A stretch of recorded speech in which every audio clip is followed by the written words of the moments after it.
And I see the youth soccer environment. It's a disaster. It's an absolute disaster. There's a stat that 75% of all soccer players in the US quit playing soccer at age 14. And the main reason is because it's not fun anymore. And I think it is because of the way the coaches are and that every club is set up. It's all about winning. The game's almost become more about the coach's ego than it has the players. If you go to Brazil or to the UK, their environment is a bit closer to academy school environment. You might have one test or 4 tests in a year, but the most of the time you're learning. Here, it's like you're having 5 tests every weekend, but you're not learning as much as somebody would do in a different culture because they are learning the subjects more like you would in school. If you haven't mastered the 3v3, you shouldn't be playing in a 5v5. Like if the kid's not functioning properly in a 3-on-3, you can't just put them in a 9v9. And you want to set up a winning culture with an 8, 9, 10-year-old, of course, but the objective really is first for them to develop. And if their objective is to go win a tournament at the weekend, you also want to make sure they develop and they learn everything they can from that tournament. If USA want to be a top football nation, does there have to be some sort of like marketing that goes into communities to try and persuade parents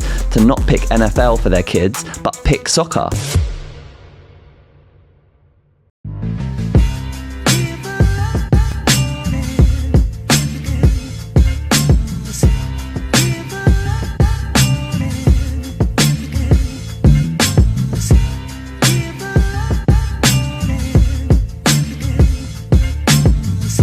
Danny, Peter, can you guys describe to me USA soccer culture?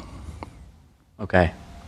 That's a big question to start the podcast, I think. It's very, very broad. I mean, my experience, I've been in the US 10 years, just like Pete, but I think the country's so big that each state has a different type of culture. And I think South Florida, where we are, is very different compared to, say, New Jersey or LA.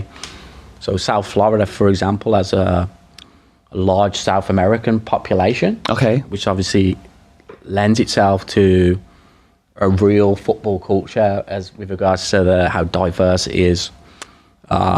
Whereas you take somewhere like the middle of New Jersey, for example, where the sport is kind of designed as a middle to upper class sport. It's a completely different knowledge base where you feel like you have to educate the parents more and educate the market, let's say. But I think generally, as a kind of blanket statement, if you were to force me on it, I think the national team, for example, is usually, of any country, in my opinion, is usually a signpost to the soccer culture of the deficiencies or what's good about it. And I think American culture generally is about rise and grind, hard work, teamwork. Americans generally are very positive people. They kind of have a nice day culture. And I feel like that's some of the real benefits and positives of American soccer culture. But I feel like they're currently lacking the skill and the creativity. And I think that's a lot to do with the culture generally, but also the system of youth soccer that's in place. So, yeah, I would say it's kind of rigid at the top level and the system's kind of rigid, and, that kind of stops the creative players and the types of players that we all like to watch coming through. Interesting. Yeah, Pete, what do you think? Yeah, I definitely agree with what you said there, Dan. Just when you come to football over here in the States, there's so much different cultures in different areas, and there's such a big country, like you said, that it is completely different wherever you go. Like I always say, when you go to the Northeast or when you go to Georgia, there's a lot more structure. When you come down to South Florida, like you said, you have the Caribbean, you have a bigger Latin culture influence, that they love the game, and you're not teaching them about loving the game or watching games. They do that.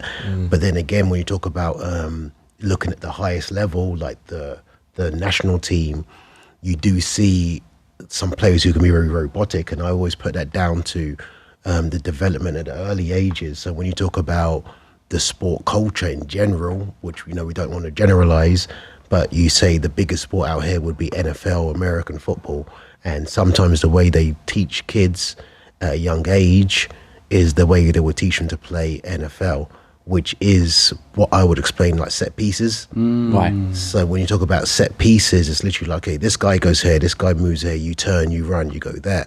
So you can literally pick somebody up who's 16 and very gifted athletically, and you could maybe able to work them into a college setup, maybe even into the NFL. But when you're talking about soccer, you know, you do have to start the development at a young age and teach them the foundations of the sport before you get to that set pieces or the tactical side of the game. You have to build the foundation, which I don't think, but someone might be more educated than me, definitely in developing NFL players, but it's the athlete first. 100%. Teach them how to do that. Yeah, I think, you know, just to weigh in, like, I think the terminology that you find in American sport when they talk about individual sport, they'll call, you know, a football athlete, a soccer athlete. Right. And I believe here, the culture, which does get transferred across from their, I guess, traditional conventional sports that they've played for a long time, that crosses over into their soccer development, where they're trying to build the athlete first, and like you said, focus on all the game related tactics, and that for me, one of my favorite quotes in education, not just soccer, is, you know, we're all born creative geniuses until we have it educated out of us. And I think with the South American culture, like 70% of their playing time in Brazil is done without a coach there, where it's kids allowing to express themselves. And, you know, that's why we coined global street soccer to serve America, because we saw the problem and we wanted to sort of bring that street soccer culture into the coaching environment, which for the most part, that's the only exposure a soccer player has in America. There's, you know, South Florida has a street soccer culture and there's pockets around the country, but... Yeah. Where did you pick that up, that 70% of the development happens outside of being coached? Yeah, that was a stat, I think, was in the New York Times, but it was, I can't remember the guy, but he was talking about how in Brazil, you know, 70% of a young player's playing time is done outside of a practice. So I think Johan Cruyff said it once, that he said something like, if I trained 4 hours a week at the academy but played 20 hours a week in the street, where do you think I learnt the game? And, you know, street soccer is just a kind of philosophy. 100% the kids need guidance and to be able to learn from demonstration and coaches. And I think we spoke about it before, Sean, about getting that balance right between, you know, dictating what they should do, the players should do, but also letting them off the chain and express themselves. And I think generally in US youth soccer is, you know, the only exposure they get to soccer is playing when there's a coach there, or under the kind of being judged, or playing in a pressurized game. And I think when you look at that over a kind of mass population as a general statement, that's why the US doesn't develop creative players, because it's the pay to play model. A lot of the kids, the best kids, probably can't afford to join a travel team and playing a kind of professionally ran league. So a lot of the best players are getting excluded from the game because it's quite expensive here. You know, I always say, like, in the UK, soccer's a working class sport, but here it feels like it's a middle to upper class sport, especially in certain states. Then you find a lot of people who, if they were in Europe, they would play the game. But, you know, for example, I say with myself, if I grew up here, I don't think I would have played the game because of the costs that these kids have to pay to get onto, you know, a setup like a professional league or these tournaments. So they do eliminate a lot of people from the game because of that pay-to-play system, you know? Yeah, it's unfortunate. I think that's so interesting, some of the stuff that you described there. And I think it would be worthwhile at this point to give, like, my opinion on what I think is the appropriate, like, teaching style that, like, I believe in terms of, well, taking it back a step. I think it would be good to explain to parents that might not be aware of 3 of the definitions of teaching styles. So there is an autocratic teaching style, which a coach would use to tell a kid exactly what to do. It's very command based. It's this way or the highway. You would use it for safety. If a child was climbing up a wall, you'd say, get down from the wall. But sometimes coaches and teachers misunderstand autocratic teaching style, and they think that it's only that bossy command military style, when actually you could talk in a soft voice, but if you're telling a kid exactly what to do, that is autocratic. Right. And that's a misunderstanding people have. But I believe that if you're going to show a child the perfect forehand in tennis, or a perfect golf swing, or a perfect drag back turn, then tell them the correct way. You know, that's easy to teach. That's the correct way to do that. Then there's a next style, which is democratic, which is guided discovery. And that might be where the coach has an idea of what they think is the right answer in their opinion. And they can kind of see that a child is maybe dribbling towards goal, they're at the near post, there wasn't a good angle to shoot, there was a square ball on to lay the ball off, that would have had a better chance to score a goal if they'd done that sweaty pass and the kid got the tap in. But the child makes a bad mistake, they don't do that option, so then there's a question and answer. The coach goes over to the child and then tries to pull the answer out the child through question and answer. And it's like, oh, what picture did you see? Oh, I saw this. So why did you make that choice? Oh, I just thought that I could shoot. What might have been the better option? Oh yeah, maybe if I just squared the ball. So that's guided discovery, and that sort of speeds up the process, but the child is still having some ownership of the answer.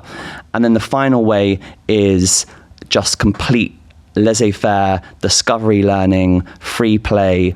And with what you're describing with Brazil, which is that 70%, you also need to think about how weighted the 30% is.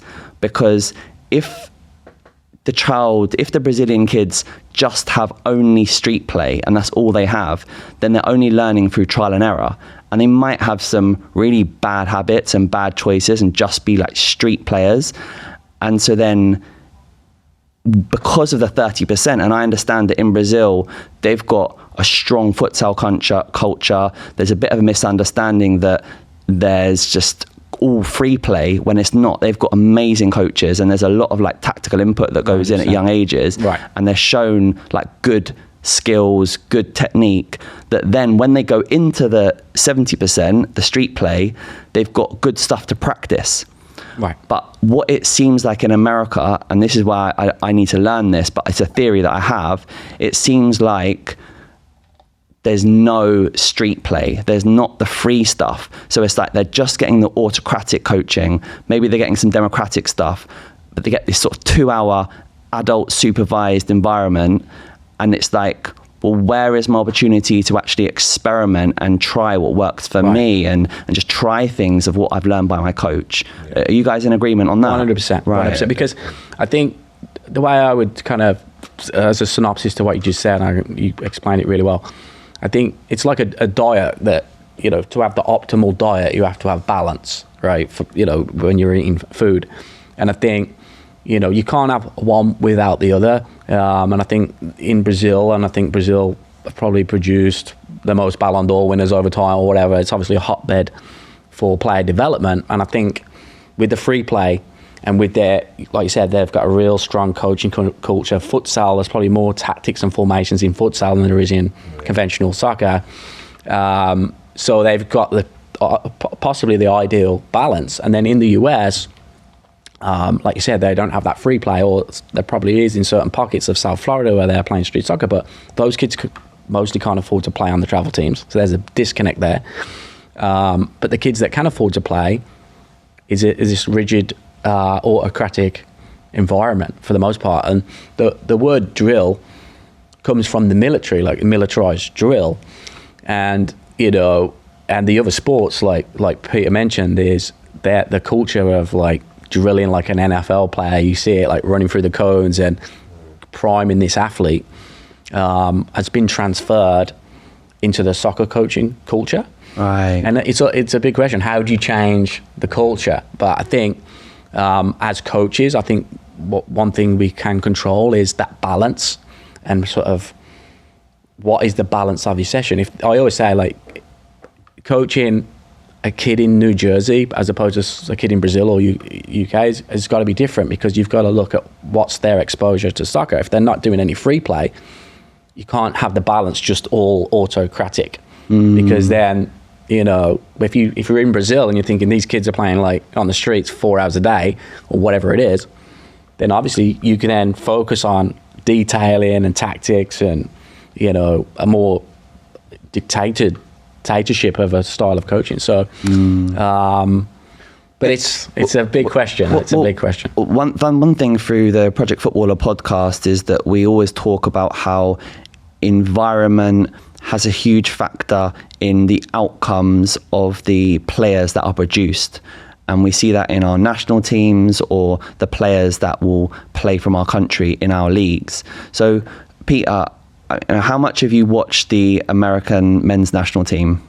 I think since I've come here, I've been pretty keen to see what the difference is between them and then the UK or the England national team, even with the youth setup, and you see what the objectives are and you see how they're developing, and you see a couple of things that I'd like to mention too, is that when you think about the objectives for the first team, the men's national team, then a lot of times you might go to a U8, U6, U9 team and they have similar objectives. The objective is always for the first team, whether it's Man United or it's the England national team or the Inter Miami, is to win. That's the objective.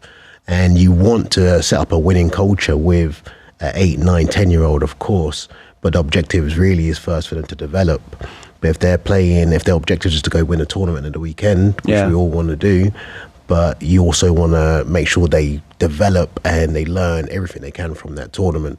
So that's kind of where sometimes the balance, I think if you go to Brazil, you have more, or to the UK, their environment is a bit closer to academy school environment. You might have 1 test or 4 tests in a year.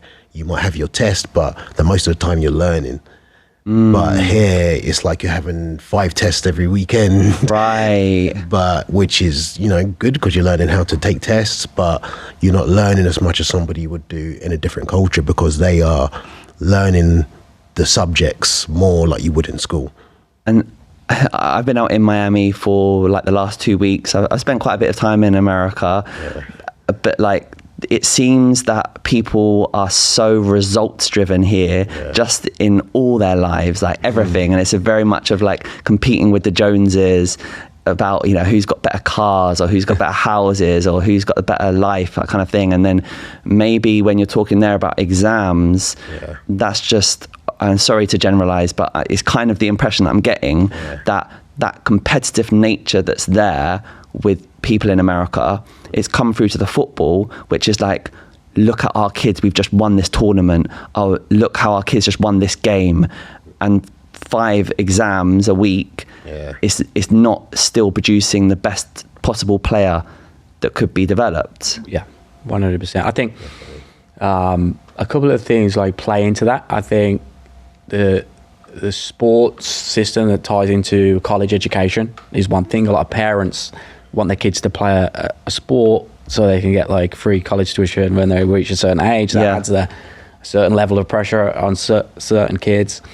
You know, I think you know, some of the great soccer developers or football developers over the years, like Johan Cruyff, they focus on a more individual player development. And I think, like American culture generally is really competitive and wanting to win. Win at all costs. Win at all costs, exactly. So, and it's sad because it's of the detriment sometimes to the players' experience of soccer. I think one of the reasons why we started what we did is there's a stat that 75% of all soccer players in the US quit playing soccer at age 14, and the main reason is because it's not fun anymore. And I think it is because of like the way that the coaches are, and that every club is set up, whether it's a travel team, it's all about winning. the game's almost become more about the coach's ego than it has the players. Yeah. And their club badge. Like, you go on these like club websites, even locally in Boca Raton where we are, and it's like, we won 5 national championships, blah blah blah. And I was thinking, well, okay, how many players have come through, and like, where are they? Like, what level did they play at? Did you get any players into the MLS or the national team? Yeah. That should be the KPI, in my opinion, and not our club is the best, because it's not about money at the end of the day. It's about registrations. Yeah, and if you're thinking of just how you use your resources and how you use your time, let's say that there's 10 hours a week, and if there was going to be, of that 10 hours, 7 hours matches, maybe there's 2 matches a week that are played, and there's a 10-year-old kid, and that kid is succeeding and scoring goals. Like, they're not doing too bad. They're scoring some goals, and then that's going on the social media, and then the parent is then telling their friends, you just won this game, and it was so good, and my kid scored 2 goals. But then there's another kid who then has the same 10 hours. They don't use 4 hours for travel, or they don't use whatever that is. They're playing one game locally, that they might score a few goals, but then they're spending 4 hours working with a coach who's showing them refining good shooting technique, and they keep experimenting and improving that and showing them that. And then there's another 3 hours actually just free play, practicing it in a fun environment, experimenting, hitting against the wall. And then there's the game where you then are getting to apply what you've learned. Over time, that, for me, is going to develop a better shooter and goal scorer long term than the kid who just keeps doing the same thing in matches over and over and again, just executing what they'd learned initially. Right. And that's where parents need to understand that. No, I agree. I think, I think players generally go to a sort of bigger game too quickly. I think England, the FIA, identified that recently over the last 10 years, where they made sure kids move to a more small-sided game, so get more touches on the ball. And I speak to a lot of parents locally, and they have the same frustration. Like, they've got like 8-year-old kid playing in a 9v9, and maybe there's 2 strong players that are always on the ball, and some of the kids aren't touching the ball. So, I think if the kids can focus on their technical development, like free play, so allow them to develop creatively, and also get as many touches on the ball in a kind of game scenario. Like, and if that's a 3v3, I always think, like, if you haven't mastered the 3v3, you shouldn't be playing in a 5v5. Like, if the kid's not functioning properly in a 3-on-3, you can't just put them in a 9v9, because that's going to be overwhelming. There's a lot of players that we work with, they've come to our program, and we've got a very similar philosophy.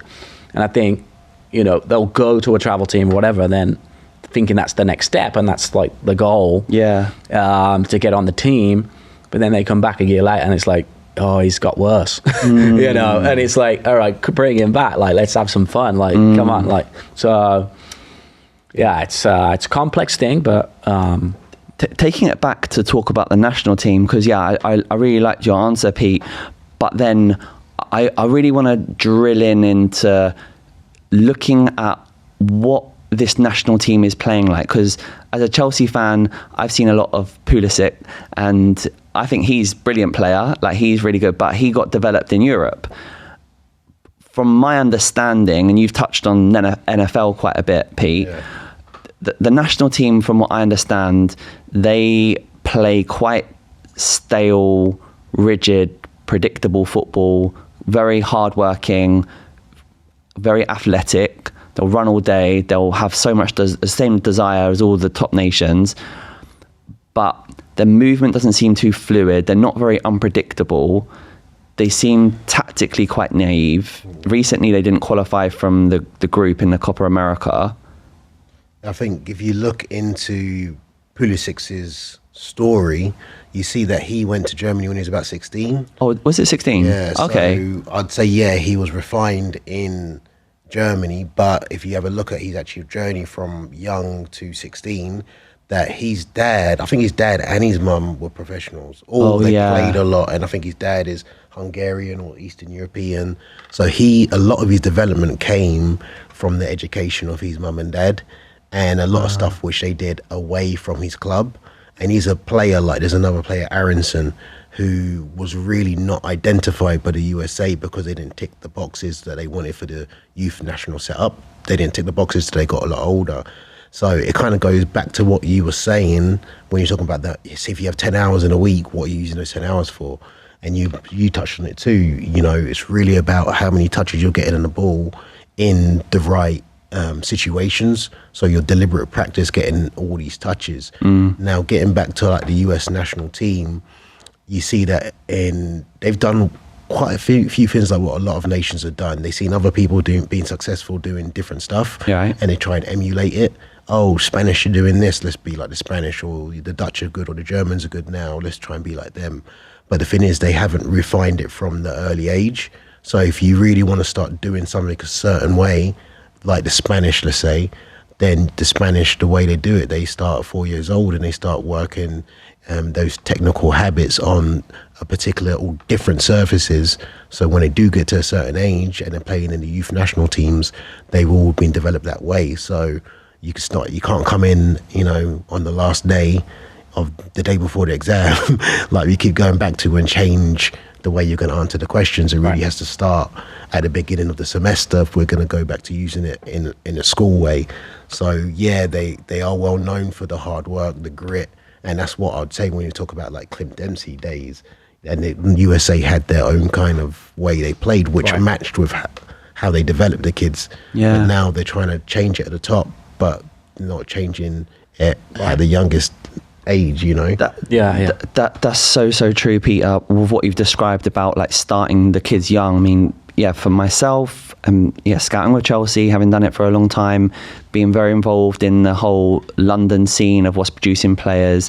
And yeah, England have got some faults, but over the last like 15 years, we have kicked on so much as a nation, and we do compete with the South American nations now and the top European countries.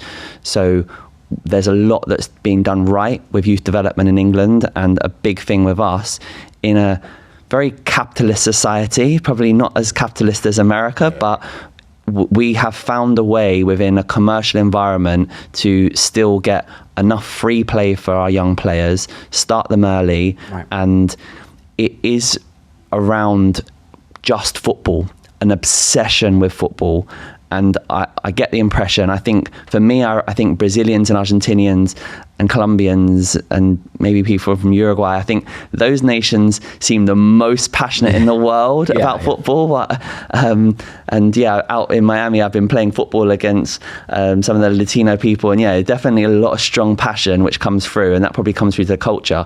But I don't get the impression that in those nations, their kids from 4 or 5 years old are really doing many other sports. I could be wrong, but the impression I get from America is that is an attitude of, well, we're going to play bass. I don't know, like a 4 or 5 year old, they're encouraged to do a lot of sports. Is that right? Yeah, 100%. Like, I think generally parents put their kids in multiple sports, almost trying to find which sport suits them or what they take to or whatever. But in the South American culture, I think football's a religion, a way of life. It's like me, I've passionate about football all my life. My kids, my daughter and my son, my son's nearly 2 years old, but I'm like, forcing it on them, to a degree. I am, because it's like, as a coach in the house, I know I can make them better, and they've got a competitive advantage as they've got someone who kind of knows a little bit about the game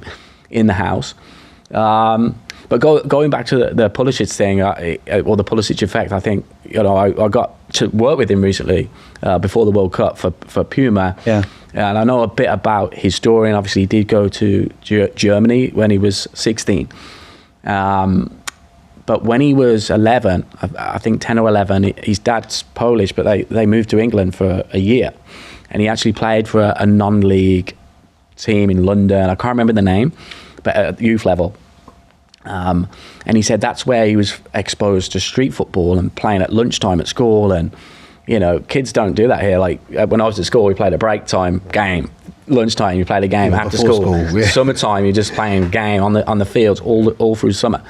Whereas, Pulisic's dad, who was also his coach, he realised that he fell in love with the game when he was in England for that 1 year. And then when his dad was saying in this article in The Guardian that when he came back to America, they were trying to find pickup games everywhere because there is a kind of pickup culture. Yeah. They were like starting their own leagues to try and give as much. They realised he's got to be playing a lot more. And he did obviously have a lot of talent. There's a video of the coach of this UK team that talks about seeing Christian at a young age and how small he was, but he had this like fire in his belly. So that's really interesting. Actually, he's in his hometown where he's from, in Hershey, PA. He's just built 2 street soccer fields to give the kids the opportunity to play freely, just like he did.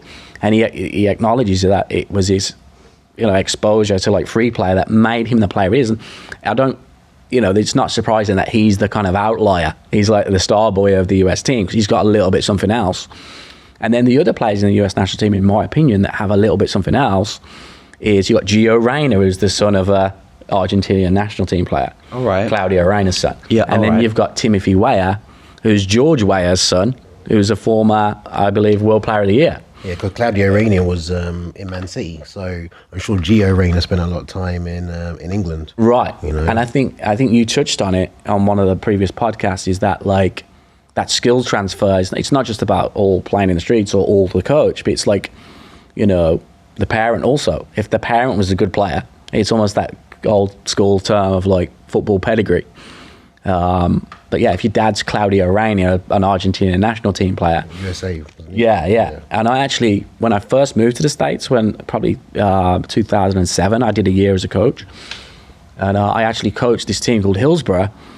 And like 10 years prior, 20 years prior, like Claudio Reyna played for that school. And the coach at the school was telling me, he was just different. He knew how to just control it, spray the ball around, and he was just completely levels above. But I think, like I said, I think he's born in Argentina, so there's the cultural aspect of that. But yeah, Gio Reyna's obviously got a huge advantage if your dad's a former national team player. So I think yeah, there's a few factors in that, with the parent is going to know the requirements. Well, they're going to know the levels probably at different ages, and those levels do change. I see it year on year at Chelsea.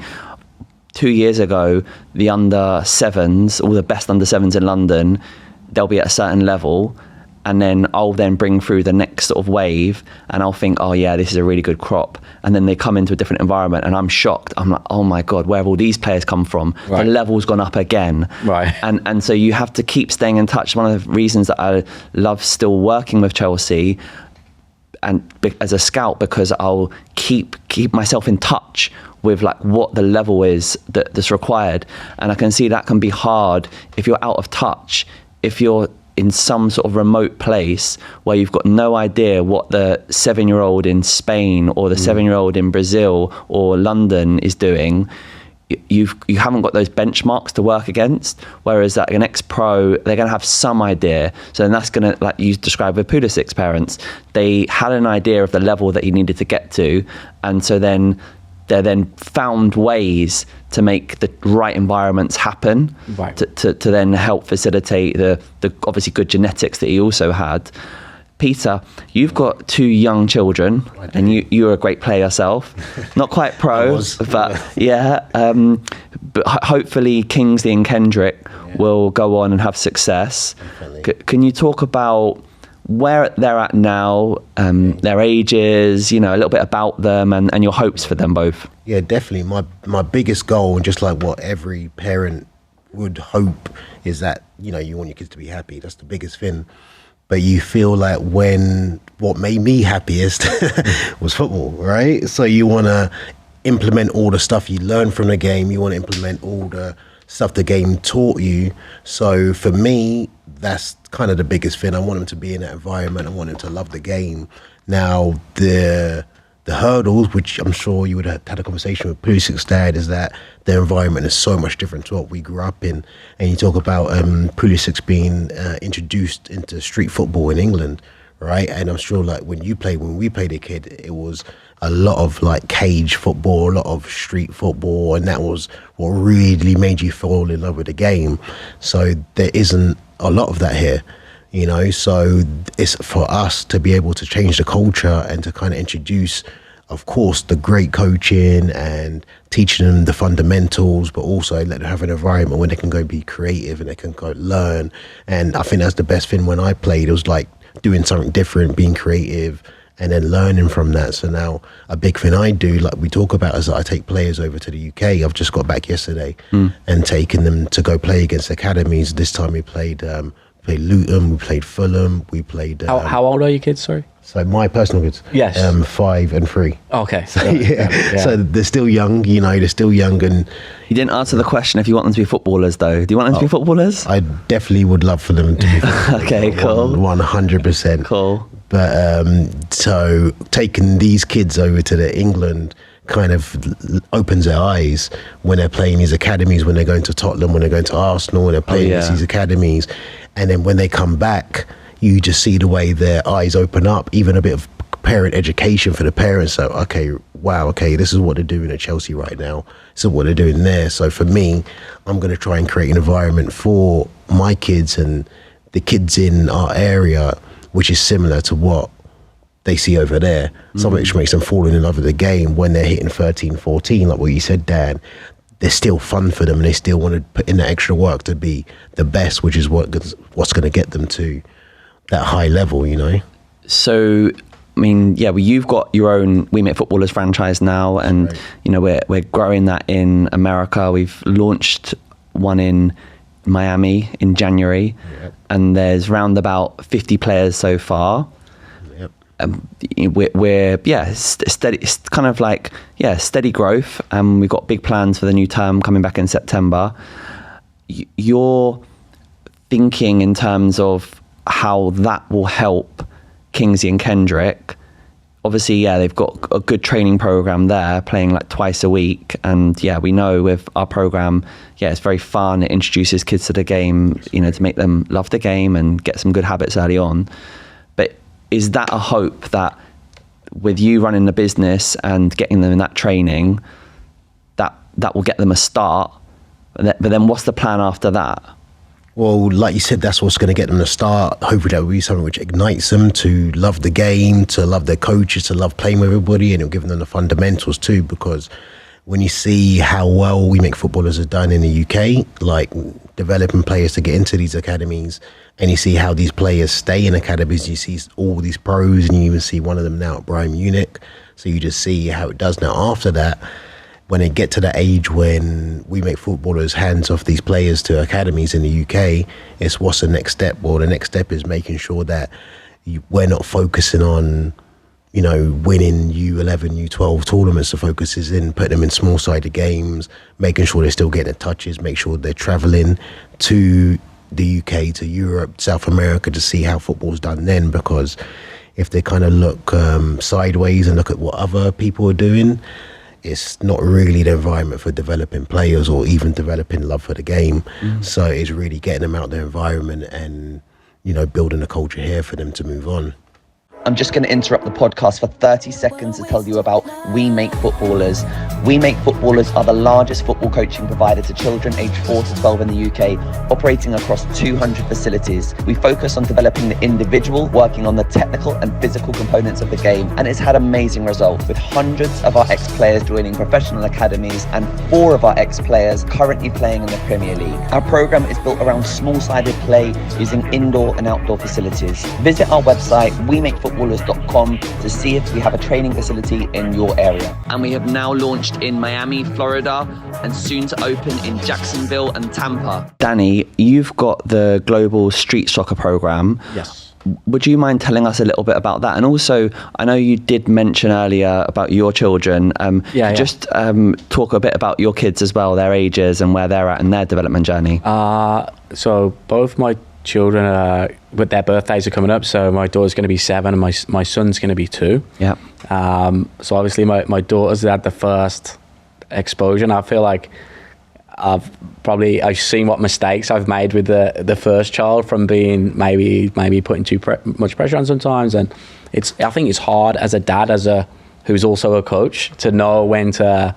Sometimes it's knowing when not to say anything, and because sometimes you give them some feedback or whatever, and you watch them again because you know them, and then you see like you've actually made them a little bit worse for the next 20 minutes, So yeah, it's like knowing when to kind of, and it's hard if your dad's the coach, it's a different experience when you give feedback to a kid that you don't know. When you're giving feedback, you're the coach and you're the dad, so it's like it can be a little bit harsher for them, and it's hard not to crack. I think at a certain point I'll be letting other people coach them. But my daughter, she loves it. She loves the social aspect of it. We use music. We try and create the street soccer culture environment as best as we can on like a turf field or whatever. We use pop-ups so the ball doesn't go out of play, try and create that cage environment sometimes. So sorry, just to really establish for our audience, because you created, how many years ago did you create this coaching business? We've been going about 8 years. So we were based in New York originally, and we had 6 or 7 staff, and we ran programs in New Jersey and New York. This was prior to the pandemic, and the pandemic kind of in the state of New York put a bit of a kibosh on it. So, yeah. But our main business is we're an agency called Global Freestyle, and we work with influencers, and we do commercial partnerships and things like that.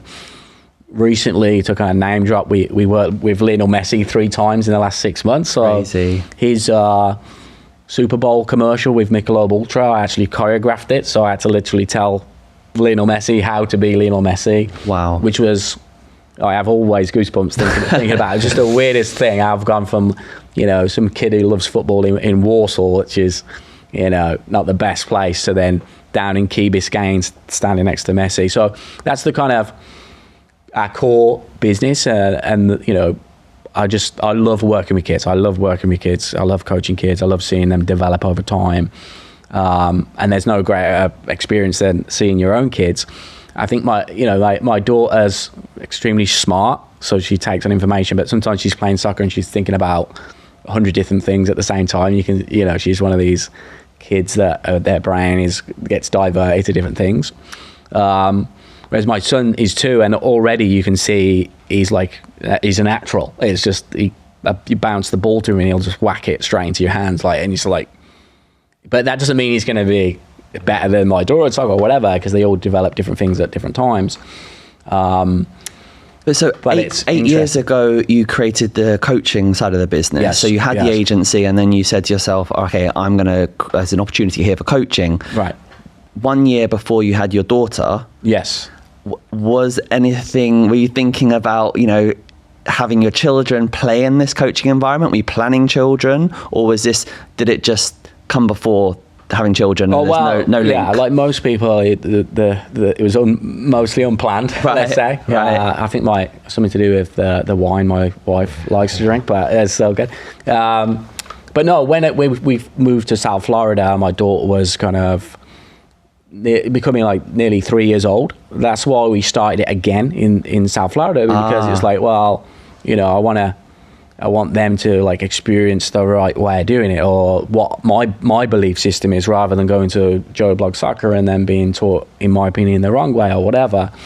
So I wanted to influence, especially the early stages, because I believe it's one of, I love a quote, but it's show me the man, show me the boy at 8 years old and I'll show you the man. And I think in soccer that's also a thing. I think if they're allowed to be creative, I think it's not always the rate of development, but it's also the way they're developing. And I think I always want to see that, is she being creative? So I think you can add the tactics and the details and refine the techniques a little bit later down the line. So my main thing is trying to protect her creativity as long as possible, because the way I experienced the game, the reason why I enjoyed it was because like you said, playing in the cages, playing on the streets, playing in the backyard with my brother, or, you know, is experiencing real freedom and being in the present moment. I think even now we play like recreational soccer or play with your friends like 5v5 or whatever, futsal.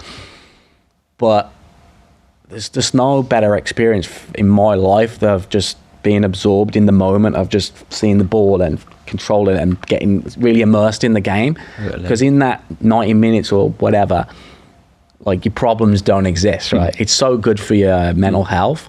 And I think, you know, I honestly believe it's like giving my children a passion for the game and hopefully letting them love the game for as long as possible.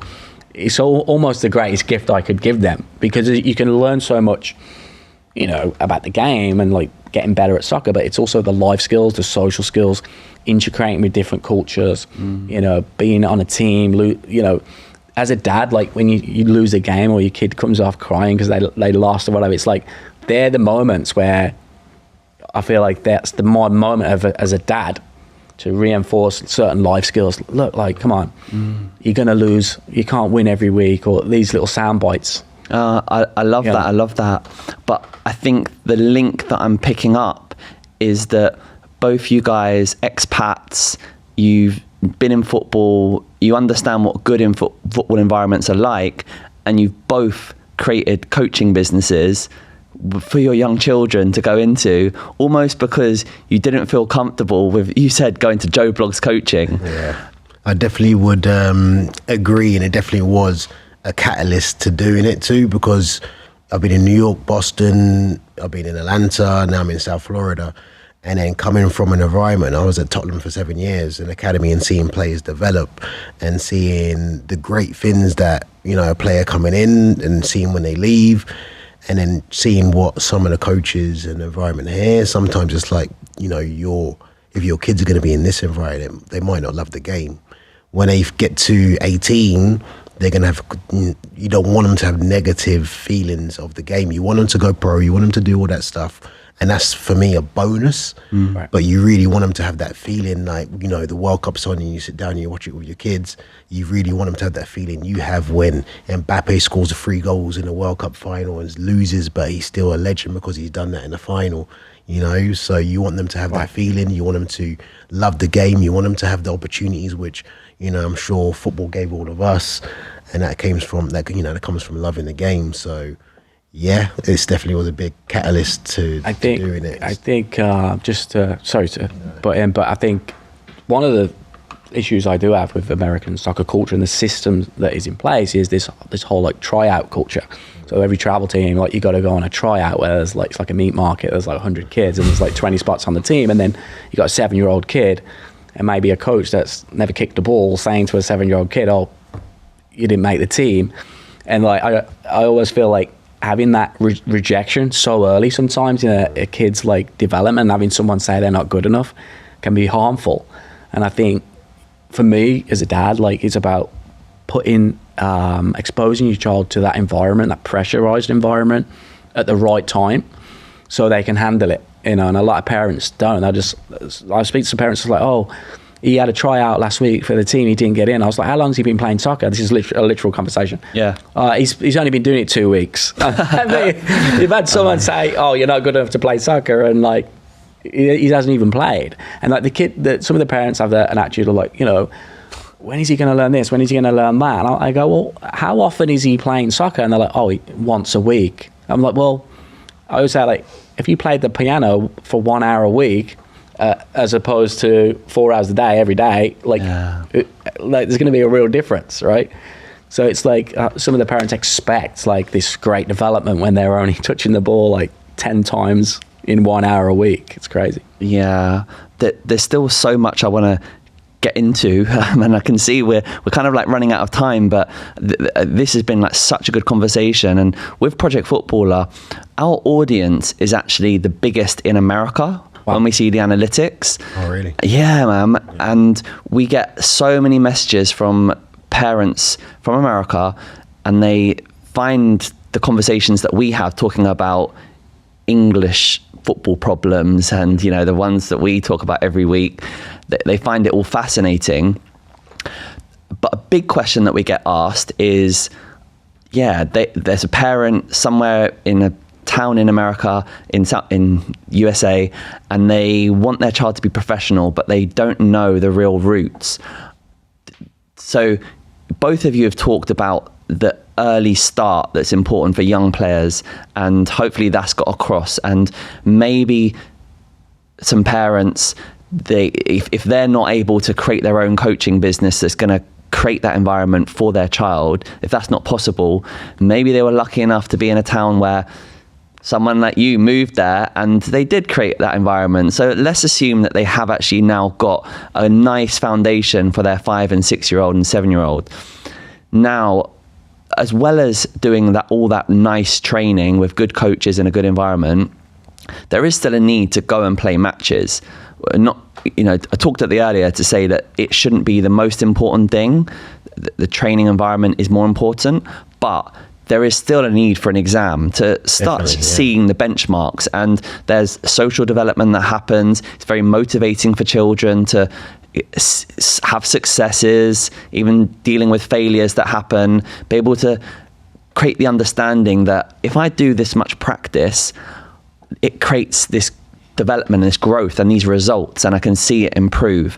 So, don't want people to think that matches are not important, and also playing against the right type of players, which might mean that there's more travel required. And on one of the previous podcasts we have with Richard Allen, he was talking about why Uruguay are such a successful football nation, despite only having a population of only like 3 million, Croatia as well. And he linked it to, well, the more condensed population, it creates more football communities. So that ends up happening where you've got less travel time and you've got higher levels of opposition and more tournaments and more activities. Right. So people being more isolated, it is a challenge, and they're going to have to work that out.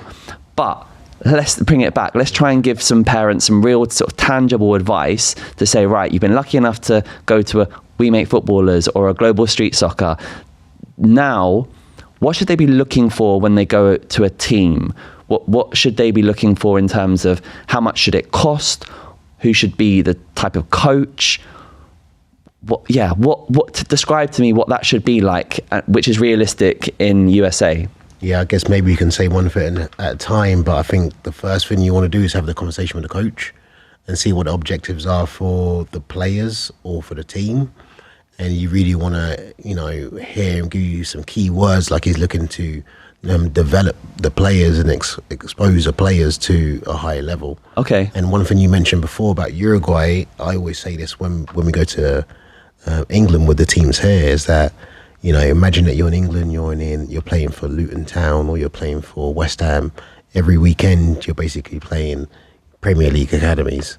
But if you're in the US and you're at the highest level, you're traveling to do those games. Or you're playing locally, and every game is like a shutout. And you're beating the teams pretty easily. So how does that coach locally in the US and you're in this town, how does he make sure that he develops individuals within that team and give them the right competition? That's one of the questions I would ask.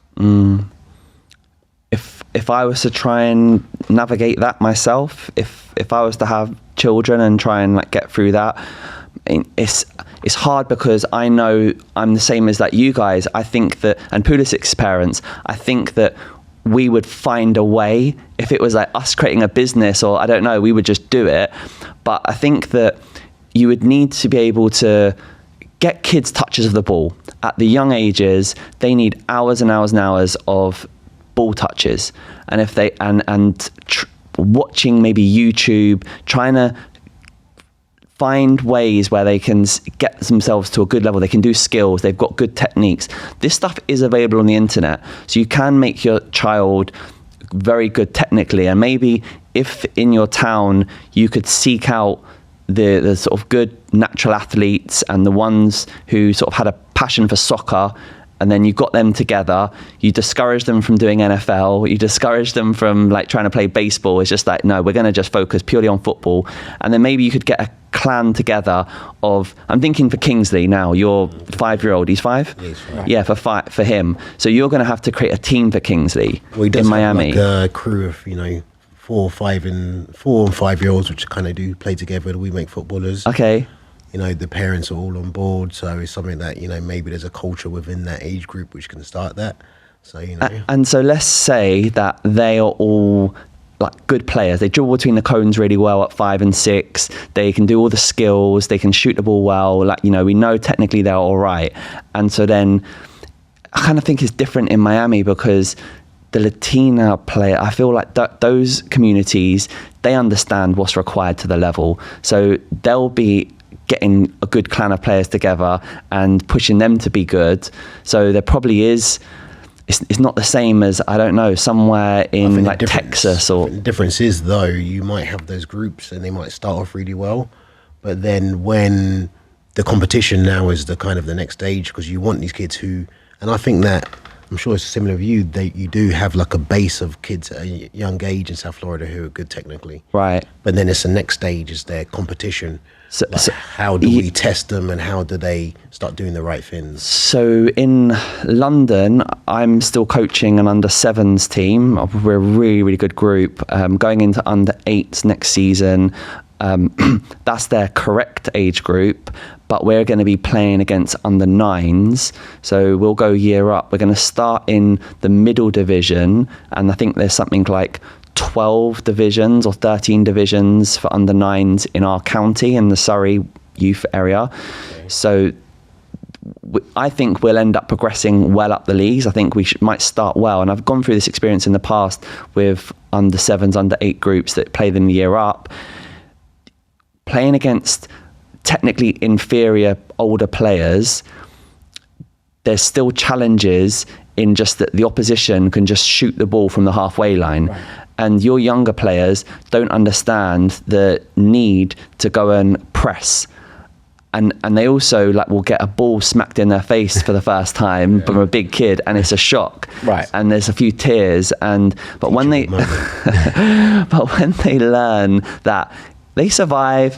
Yeah. It's cold in England when you get hit with a ball in the face, but after a few minutes, you're still alive and fine. And then you get praise. People will say to you, "Well done, you're so brave. You saved that goal."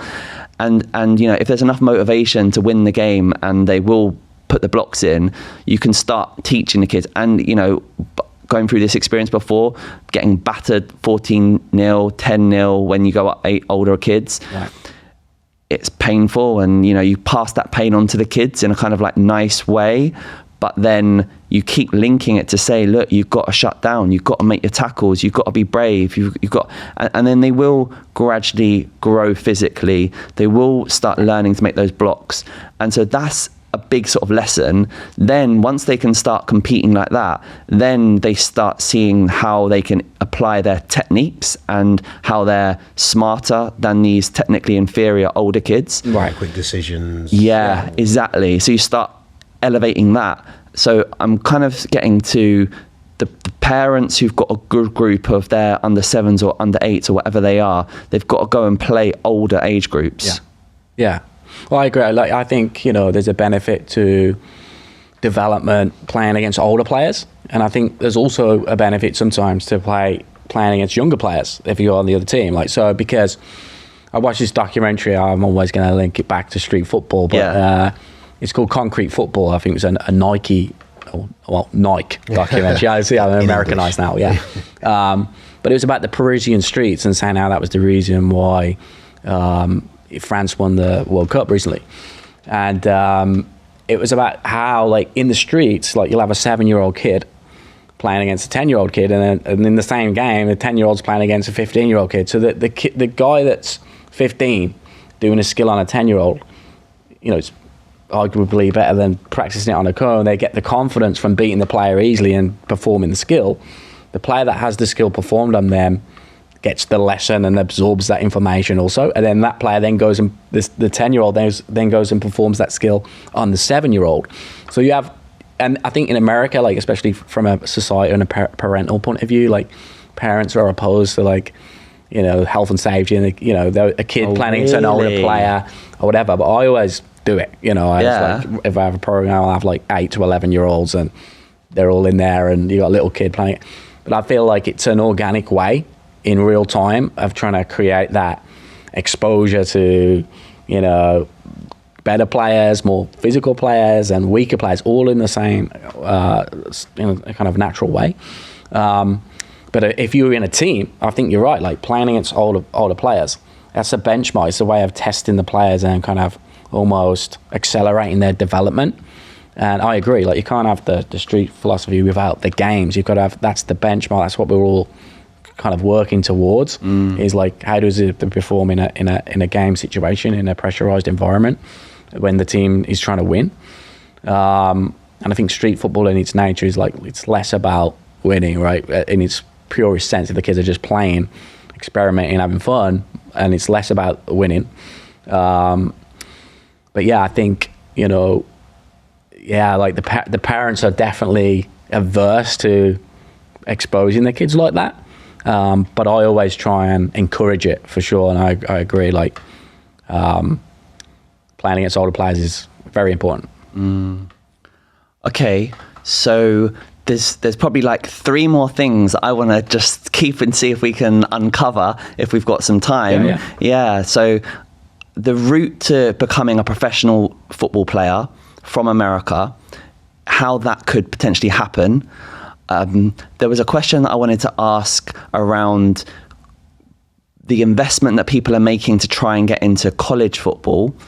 So I'm seeing a lot of that, where that seems to be the goal. It's like, make your kid into a soccer player and then you get them into a college. So yeah, I want to talk about that. I also, in fact, let's just focus on that for a minute. Let's focus on that one, because isn't it costing something like £10,000 a year to have your child play football here? I think when you include the travel and the tournaments, those are some of the figures that we hear. Like some fees just to join a club could be around $3,000, right?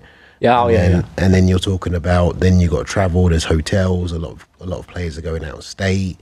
There's a uniform, which I was quoted the other day, some uniforms are like $800 and things like that.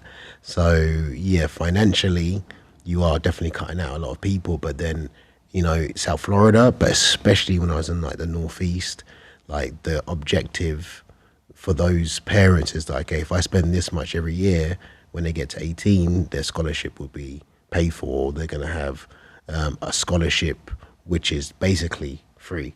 Because college, like in the States, could be around 50,000 a year, you know. So because that's what I'm trying to like work out, that, right? That return on investment, because over like 12 years, if you're doing 10 grand a year, then you've basically spent 120 grand. So the college, you're saying, would cost 50,000 a year. So Some is it 3 years or 4 years here? Oh, it's 4 years. Yeah. So that's 200 grand on the college. Right. So I suppose the investment of the 10,000, I mean, in England, people I think are spending, I would say, if you're taking football really seriously, it's so unfortunate if you don't get into an academy. It can get expensive then trying to recreate the academy environment for your child. Go on. You talking about, because we're talking about just with a club. We're not talking about if you do extra stuff outside. Oh, so we're talking maybe. Oh, so it's 10K just with the club. Well, it could that's not one-to-one coaching. That's not your extra. We make footballers or global street soccer. Yeah, this is just with your club. Bloody hell. So I'd say up to 10 grand. I think, you know, the higher you go, the more expensive it gets. So a lot of these kids that are good, that, you know, they want the Olympic development programs. This is like, you know, I've met some young female players that I say, I'm on the Olympic development program. I know that the coach is there, and I know it's the same coach who's at the travel team, just wearing a different jacket, you know, Olympic development pro, same coaching. But, you know, parents think, like, if I'm going to give my daughter a chance of making it, they've got to be in this thing, this environment in the top tier. But like, even that, it would be like $5 grand a year or $5 grand for a season. And there's no guarantees, and obviously there's no guarantees that the player is going to make it and get the college tuition. They could get injured. I know some young players that just before they were of that age, they got like ACL or whatever, and they didn't get it. And that's going back to what we said earlier, I think, those parents, we're doing it all for the love of the game. We want the kid. I don't thinking about college. I just want them to love the game and then see what happens, kind of thing. And that, if I feel I've got a chance, it's like you got to put a little bit of pressure on and say, look, maybe you should try harder doing this or work on this. But I think some of the parents that, are maybe lacking this real football education are kind of creating this real pressurized environment for the young person, and it takes the love out of it. I need to interrupt the podcast one more time. Did you know that We Make Footballers are a franchise business? We currently have over 90 franchises in operation, mainly based in the UK, but we now have staff and offices here in the US. We have classes running in Miami, Florida, and soon to be opening in Jacksonville and Tampa. You can tell from listening to this podcast how passionate we are about improving football in the US. If you would like to be part of the positive change, then visit our website, franchisewmf.com, and let's make some quality footballers together. To give a bit of a picture of what it's like in England in terms of costs, it's obviously a lot cheaper in England with football. The academy program, if you got into a category 1 academy like Chelsea, Arsenal, Man City, Man United, whatever it might be there, they all have pre-academies, so they're all completely free, and those are excellent football environments. They are in lovely facilities. They are with brilliant coaches. They are against excellent players, and these start from 6 years old. So once your child gets to a level where they can get scouted at like 6 or 7, then they can start getting invited into pre-academies. And if you are from a very, very low income family, there's a way that you can get scouted from your school or from an event, whatever it might be. You're then seen. You might have spent just a very, very little amount of money to just play a bit of football from 4 or 5 years old, and then, or you've just been scouted purely from your school. That's getting rarer. I think more children are being coached from 4 or 5. It's rare that a 6-year-old has just done no football at all is at the level to go into Chelsea or Arsenal. Right. That is becoming less realistic. But let's say the parent has been going to a coach and paying £20 a week or £30 a week, as little as that. And then, maybe it's a single mother. She's been taking a kid there, and then they've got picked up.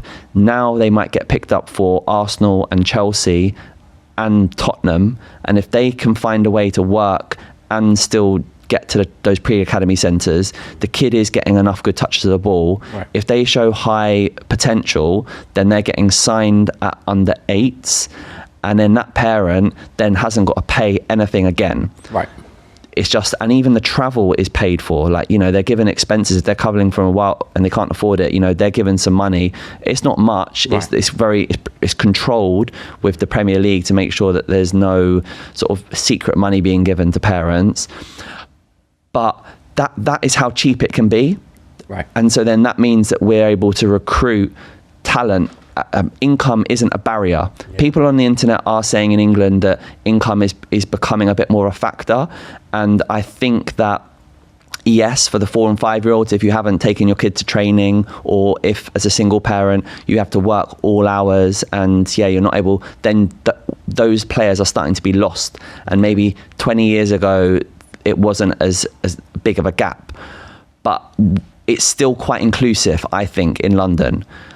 So it simply is like in England, if the better you are, the less you pay. In America, the better you are, the more you pay. Really? Yeah. Unless you make it into the Inter Miami or the New York Red Bulls. But even so, I think there's still 1 or 2 MLS academies where you pay, because I believe DC you still pay.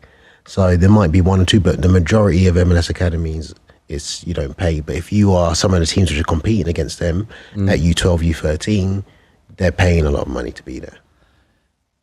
So let's talk about Inter Miami and New York Red Bulls. So I know that Inter Miami, up until like a year ago, they only were going up. They started at 12 years old and they went up from there, and they had nothing for younger kids. Yeah. Since Messi and Suarez have come with their young children, they've said, well, where do my kids play? And so they've quickly organised some teams for them. Right. And so now there is a programme from sort of like under 6 and upwards, but I think it's sort of like quite relaxed. I think the academies in the UK are so big. There's all different tiers of. You'll know better than me. Being involved in Chelsea, so you've got the development team, and then team A, team B, team C, or whatever. But obviously, Inter Miami is pretty new. They haven't got like a community program. Back when I was growing up, you'd have like the players of Walsall FC come out to your school and you do the community program and then they'd see if you were good, and then you maybe get a trial at the School of Excellence or whatever, and you get into the team that way. But I think there's two pathways in the US, and like Peter said, is one's the expensive travel team college route, and the other way is getting into one of these academies. But the academies are so small, there's not a lot of kids that have got that chance. It's even harder because how many teams at each age group are in the Chelsea academy, let's say? How many different tiers? Typically, Chelsea would sign about 18 players every year in the under 9s. That's the first team right now, right? With academies, they'll probably take a group of about 20 players and they find ways. Some smaller academies like QPR might only take a low group of 10 players, and so if Chelsea were to play against QPR, then it can often be one group are left, they're not picked for that week, unfortunately, or they just manage it so everyone gets enough game time. But it generally is managed. Everyone does get enough minutes, and there's 20 players in a group. Is there just one team at each age group, or is there one squad, or is there a development squad that feeds into that? How many right. How many tiers are there? Because that would lend itself to 18, 36 players. But that would be it, right, Sean? There'll be a development team in some clubs, because I don't believe QPR would have that, but Chelsea would have that, right?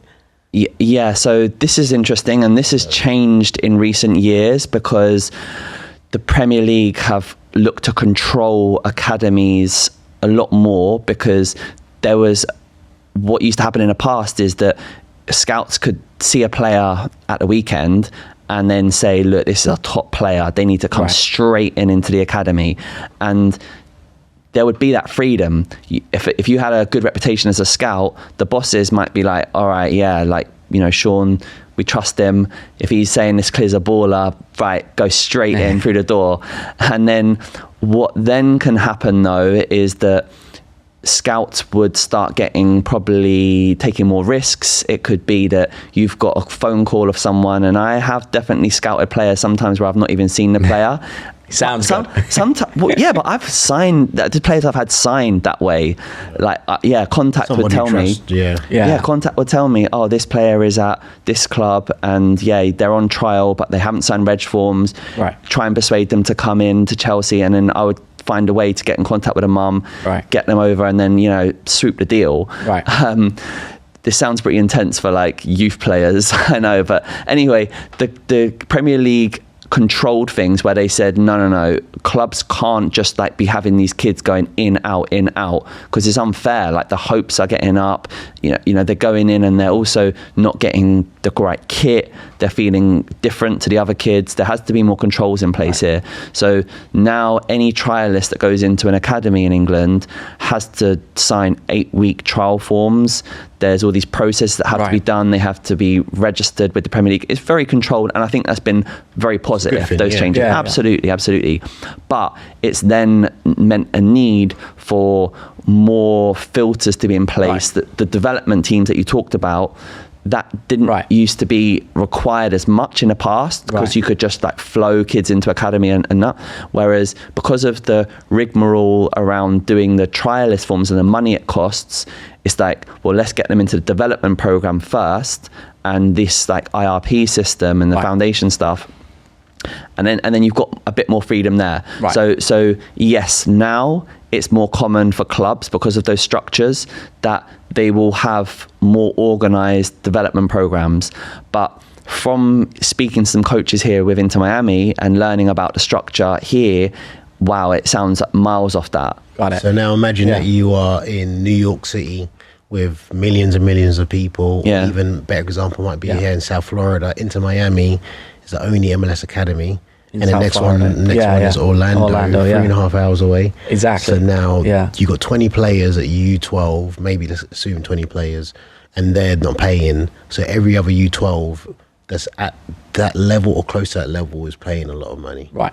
And you got only those 20 got players. I think like 24 MLS teams. So you've got 24 MLS teams across like 50 a states. huge country, right? A massive country. And then in the UK, but you've got like even like Warsaw's got an academy, Luton Town. So you got like maybe 100 football league teams that have all got academies and some sort of pathway into the professional game. And then you've got like I think 330 million population in the US, and then there's 24 academies. But how does it compare to NFL? Because it seems like NFL and basketball... Yeah, but the pathway is so different. Right. So if you think, for example, like I was saying, imagine you're in England, you're the most athletic 18-year-old in England. Yeah. You literally could be like, hey, I can run the 50-yard dash in this many seconds. Then a coach may be able to then turn you into a player which are good enough to go to a great college.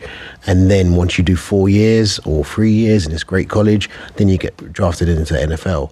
Wait, but take it back. The cost, we just talked about $120,000 Okay, over... so let's rewind then. So imagine that your kid, you're 8 years old, you want to play in NFL. Yeah.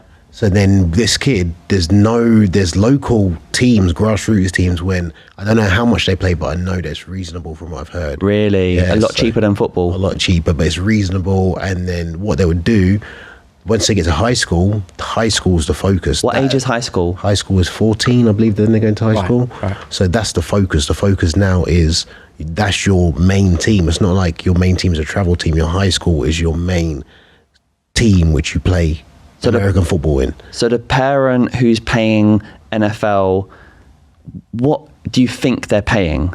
In high school, I don't think. No, not high school. Oh, for before an 8-year-old, yeah. It'd be hard to say how much they're paying. Yeah. Can we guess? Like what, $1,000? Is it? I don't think it'll even be up. I don't know. It's a lot cheaper than that. It's $500. Yeah, I could send out a message. Well, think about it. Like I think that's what's the situation in the UK. Like I always say, like everyone's an expert on football, right? Even the dads, like they think they know the game inside out. So, and that's the same for American football in the US. It's like their game. So there's more people that have coached it. I mean, like, some of the first ever soccer coaching companies in America, like UK Elite Soccer, Challenger, people who I know, British guys that came over, and there was nowhere to learn soccer back then, and they just like mopped up and grew these huge companies. So like, in England, like every 5 yards there's another soccer coach, right? So it kind of, because the market's so competitive, reduces the price.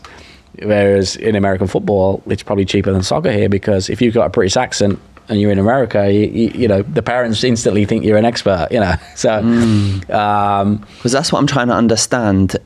In America, in the USA, are talented players who could be talented football players, soccer players, are they being lost because of the price excludes them? 100%.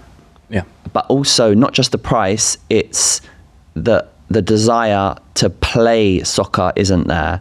So let's say that there was an amazing NFL athlete. If they got exposed to good football coaching from a young age, soccer coaching, they could have been a football player. That's the thing which I think I mentioned to you maybe a while ago. I did like some camps in inner city areas in Miami. So I linked up with a company who are all about education in these areas. So we're talking like Miami Gardens, Liberty City, Opa-locka, these areas where a lot of NFL players have come from. But they're areas which are, which we have to have a bit of social inclusion, which aren't the safest areas. So I literally went and did some camps there with some players who have never really even seen or heard of like football before, soccer before. Yeah. And literally after doing this, it's like a 10-week summer program. After a couple of weeks, these kids are loving it. And I thought we were going to have to spend the whole time persuading them to play. But literally after playing it for a week, a couple of weeks, they're loving it. They're coming to show us their step-overs. Yeah. And they're really engaged in playing the game and loving the game. And it's something which, if they're exposed to it, I believe that you'll give more people more opportunities and more pathways, because you have to be a specific kind of person to play American football, you know. But the desire has to be there from the parents, because you guys have got kids and you've got your children to play football.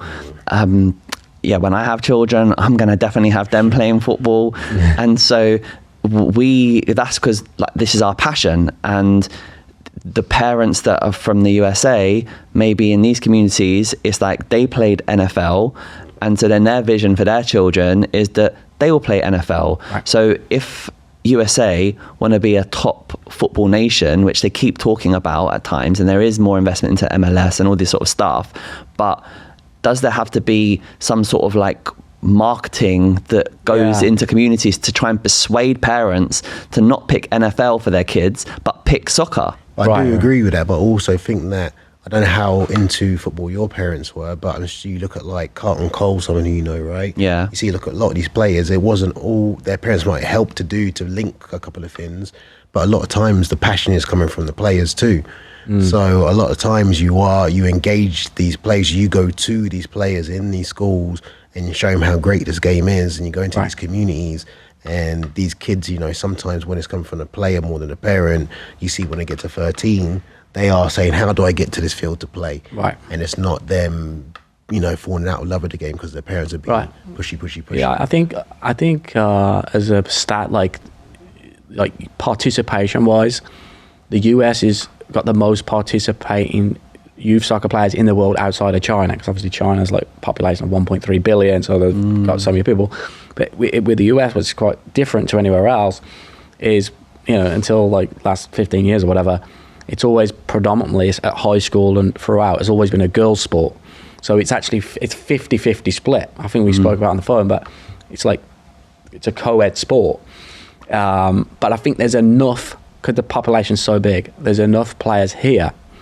Or I don't know what it would be compared to like the UK, but I think there's enough players here that choose soccer as their first sport for them to be performing a lot better at the national level, especially on the men's side, because I think the men's side is a better barometer of where the culture's at, because the men's game is far more developed around the world. Yeah. And now, you know, obviously the US women's team did win the Olympics, but now the female side's been far more competitive now. There's leagues and the culture has shifted for the women's game across Europe and so South America. So I think I agree, like if some of the best athletes that, you know, were exposed to soccer at an early age, like, and I think one of the key problems is that, you know, the Premier League was the most watched league, and some of the kids go to soccer that I experience, and I say, oh, who's your favorite player? And they don't even know a player, and they're good. But you can see it in the game, they're not inspired. Like, my experience was growing up playing with the number 10 Maradona jersey in the backyard and pretending I'm Maradona, but it's like seeing the game and being inspired by the athletes and then going out into the streets and kind of emulating that.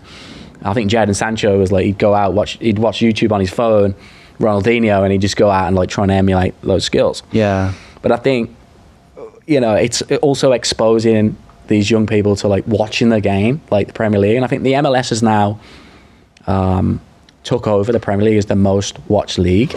No way. Yeah, it's the most watched league in the States. And they say that the fans are like digital, but they're also local. Oh, so not in the world. You mean just in USA? In America, yeah. The US now are watching their own. That's good. Because they want to get behind their own team. Oh, yeah. It's real, and obviously Messi and Beckham had a shift, helped that shift. But I think, you know, the more teams there are in the local areas, the more community programs, the more, you know, because I think, you know, I've took my daughter to see like Messi a few times, like now. Like first ever game was watching Messi. She doesn't even know like the context of like, you know. So it's like, well, my son was there as well, but I think he left at half time because he was screaming. He didn't know, but I'll tell him when he's older. But, you know, being close proximity to the teams and the world's best players, obviously, you know, I remember going to like Anfield for the first time as a kid, or Bescott Stadium in Walsall. I used to call it the Poundland Stadium now, so we, you know, classy name, but going in there and experiencing the real game and seeing your heroes, and then I think that's key. Yeah, I agree. I was going to touch on it about talking what an ideal culture could be like, and trying to like discuss what the South American culture's like in terms of passion, to describe a little bit about the passion of England. I mean, you touched on it loads there, Danny, and what an advantage that is that we pass that on to the children. And people that say on the internet, because I read all the comments, and you'll have these like people that will say USA will never succeed at football, they'll never win a World Cup because the passion isn't there and it will never be there, and it's disheartening. I really hope it does. No, I feel that the way it is now, then yeah, I would agree, but I think there's just so much potential. When you're talking about the amount of people who play this game at a young age, if we can just inspire those people and change the culture a little bit to make it for the actual kids. You know, sometimes it's a bit more for the parents or the coach, even more so the coach. You know, if we can just inspire these kids, expose them to the love of the game that we have or that you have in South America, it's going to completely change everything. You know, open the doors up for different communities too, to be able to play too. You know, you're losing so much talent through so many different things, through either, you know, the 13 drop off or not going to certain communities. You know, there's just so much potential. I'm just going to interrupt the podcast for 30 seconds to tell you about We Make Footballers. We Make Footballers are the largest football coaching provider to children aged 4 to 12 in the UK, operating across 200 facilities. We focus on developing the individual, working on the technical and physical components of the game, and it's had amazing results, with hundreds of our ex-players joining professional academies and 4 of our ex-players currently playing in the Premier League. Our program is built around small-sided play using indoor and outdoor facilities. Visit our website, WeMakeFootballers.com, to see if we have a training facility in your area. And we have now launched in Miami, Florida, and soon to open in Jacksonville and Tampa. In this discussion, have we solved all of USA's football problems? I wouldn't say that. maybe. I don't know. Maybe. How many subscribers we got? Maybe. Let's hope so. But you got a big US base, so this could help shift the perception, I think. I think it's a start. I actually think when we listen back to this, I think there's loads of things that we've scratched the surface on. Maybe the people in the US Football Federation will listen to this and they'll be like, you know what, these guys, they've got some answers, and then they'll bring us in, and we'll give them a... Maybe we'll get the team, the national job. Isn't Pochettino? Pochettino, Poch, he's got it. So I think there's a massive group of people who are trying to change things. I feel that in America. I feel that in USA. But I think the last national team coach, same conundrum in my opinion with Southgate getting the England job. But you know, it was like a US based coach. I don't think he'd like won anything prior or had a great experience before he got the US national team job. I think they had Jurgen Klinsmann prior to that. But I think Poch going in there. I think they've got a good group, you know. They've got some decent players. Yeah, but I think a good coach could help. What I've learned from researching the journey that England has been on, and recently I've even been interviewing people within the FA that have been involved in writing the English football DNA, our identity, putting it down on paper, creating talent ID courses, creating the coaching youth modules. And that goes back to 1997 and where England were as a top, in our football nation, the end result, that's always just a lag effect of your grassroots culture. Right, so 100%. I mean, you can have these figureheads of, people, but they're only doing that result with the players that they can work with. The real change happens at grassroots level. Right. So No, I agree, but I think with say England, I think some of your previous podcasts we shared similar frustrations around Southgate, because I feel like England does have a good crop. It's probably the deepest squad they've had of high quality players. Grealish and Rashford didn't even make the squad, and then I feel like a better manager at the top level probably would have got us over the line at some point over the last 4 tournaments. Yeah. Which could have, that shifts, creates a whole movement and a next generation of talent that are inspired by. Oh, you're right. True. But I think, sometimes it takes one good player. It's like Wales had Gareth Bale. And then every kid in Wales wants to be Gareth Bale. So I think, Pulisic is kind of like the poster boy, whether he's in the bracket of going to be a great player, maybe not, I don't know, but maybe, I can't remember that kid's name, this 13-year-old that signed for City coming through, something like that, who's maybe if he reaches Ballon d'Or level or whatever, then every kid in the US is going to be like, I want to be a soccer player. And that's another thing, that having spent time in Miami, especially, a very expensive place to live, that the place is so capitalist, is so commercially driven. So if the money at the very top level is being invested in, like, people want to get return on investment, they're putting in investment into TV deals, they need people watching football, supporting football, buying shirts, they're making money from it, then they're going to be like working on the structure and infrastructure, and they're going to be eventually researching, all right, how do we bloody fix this?